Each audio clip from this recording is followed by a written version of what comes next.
நிறைய பேர் வரலாறு தெரியாமல் திராவிடம்னா அது திமுகவை சேர்ந்தது, திமுக தான் உருவாக்குனது அப்படின்னு கற்பனை பண்ணிக்கிட்டு தத்திங்களா வரலாறு தெரியாமல் இருக்கிறீங்க. திராவிடம்னா அயோத்திய தேசிய பண்டிதர் அவர் தான் முதல்ல உருவாக்குனார். அதுக்கப்புறம் ரெட்டமலை சீனிவாசன், தந்தை பெரியார் தான் அது ரொம்ப நாளாக நிலைநிறுத்தி அந்த திராவிடம்னா என்னன்னு தந்தை பெரியார் தான் நிலைநிறுத்தினார். ஆணாதிக்கம், பெண்ணடிமை, படிக்கக்கூடாது, கல்வி கற்கக்கூடாது அப்படிங்கிற ஆரியம் சொன்னதை ஆரியத்துக்கு எதிராக போராடி திராவிடத்தை நிலைநிறுத்தினது தந்தை பெரியார். தந்தை பெரியார் இல்லைன்னா ஒருவேளை திராவிடம் ஒழிஞ்சிருக்கலாம். அந்த அளவுக்கு திராவிடத்துக்கு போராடி இந்த திராவிடத்தை நிலைநிறுத்தினார். திராவிடம்னா என்ன? சாதி மறுப்பு, பெண்ணடிமை ஒழிப்பு, கல்வி கற்றுதல், எல்லாம் அனைவரும் சரிசமமாக வாழ்கிறது, இதுதான் திராவிடம். ஆரிய சித்தாந்தத்தை ஒழிச்சது போராடினது தந்தை பெரியார். ஆரிய சித்தாந்தம்னா என்ன?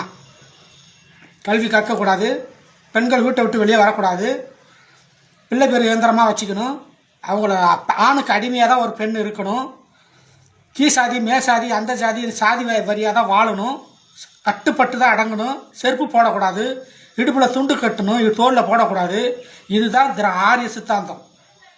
ஒரு பூஜை பொருளை தொட்டால் அவனை அடித்து கட்டி வச்சு அடிக்கணும், கல்வி கேட்க ஆசைப்பட்டா நாக்க அறுக்கணும், காதில் ஈயத்தை காய்ச்சி ஊற்றணுங்கிறது தான் ஆரிய சித்தாந்தம். இதெல்லாம் உடைச்சது தான் தந்தை பெரியார் திராவிட சித்தாந்தத்தை வச்சு.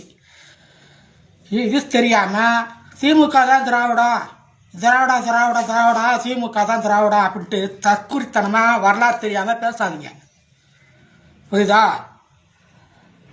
வட மாநிலம் இன்னும் அடங்கி பார்ப்பனிய ஆதிக்கம் தான், ஆரிய சித்தாந்தம் தான் அங்கே ஆதிக்கம் செலுத்துது. அதனால தான் அவங்க பூட்டு சாவி விற்கிறான், எல்லா வேலைகளும் இங்கே செய்கிறான், கம்மி சம்பளம் கிடைச்சாலும் போதுன்ட்டு.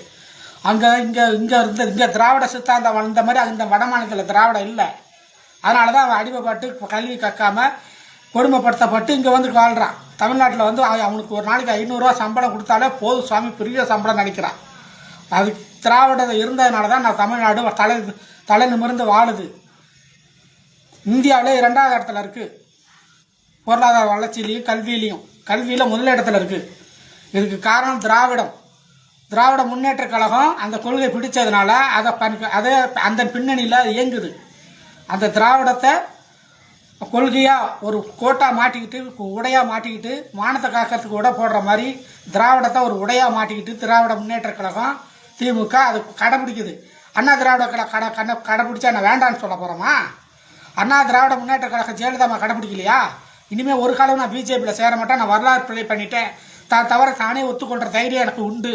எக்காலமும் நான் திராவிட முன்னேற்ற கழகம், அண்ணா திராவிட முன்னேற்ற கழகம் ஆர்எஸ்எஸோட பிஜேபியோட கை கோக்காதுன்னு சத்தியம் பண்ணி சொன்னாங்களே, எல்லாம் கோமாவில் இருந்தீங்களா? திராவிடம் என்ன, திராவிட சித்தாந்தம் என்ன, ஆரிய சித்தாந்தம் என்ன வரலாறு தெரியாத, மீச முளைக்காத தற்குறிங்கதான் விஜய் பின்னாடி போவீங்க. வரலாறு தெரியலன்னா வரலாறு படிக்கணும். இல்லை நான் தெரிஞ்சுக்கிட்டு என்ன பண்ண போறேன், அப்படியே அரசியல் பேசுற, அப்படியே விஜய் நல்லவங்கிற. வரலாறு தெரிஞ்சுக்கிட்டு விஜய் பக்கம் வா. விஜய்க்கு முதல் தெரியாது திராவிடம்னா என்னன்னு.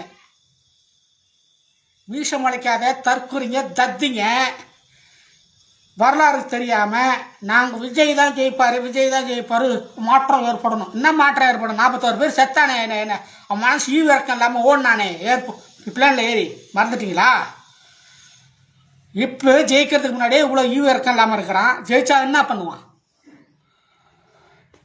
திமுக தீய சக்திங்கிறது தான் அவனை வாடா போடான்னு பேசுகிறேன். இதுக்கு முன்னாடி நான் விஜய் அண்ணான்னு தான் சொன்னேன். தீய சக்தியா? யாரா தீய சக்தி? எல்லாரும் படிக்கணும், எல்லாரும் மேலே வரணும், காலை உழவு திட்டம், பெண்களுக்கு மகளிர் உரிமை 1000 ரூபாய் எல்லாமே கொடுக்குது, அது தீய சக்தியா? என்ன பண்ணுச்சு? என்ன ஊழல் பண்ணுச்சு? ஏதாவது ஒருத்தன் காட்டு சொல்ல ஆதாரம், ஊழல் பண்ணி அந்த பண்ணியிருக்கு இது பண்ணியிருக்குன்னு காட்டி. ஏதாவது கருணாநிதி மேலே வழக்கு இருக்கா? ஊழல் வழக்கு ஜெயலலிதா அம்மையார் மேலே இருந்தது, அது மாதிரி கருணாநிதி மேலே இருந்ததா? வரலாறு முழுமையாக தெரியாமல் தற்குறித்தனமாக அறக்குறையாக தெரிஞ்சுக்கிட்டு பேசக்கூடாது.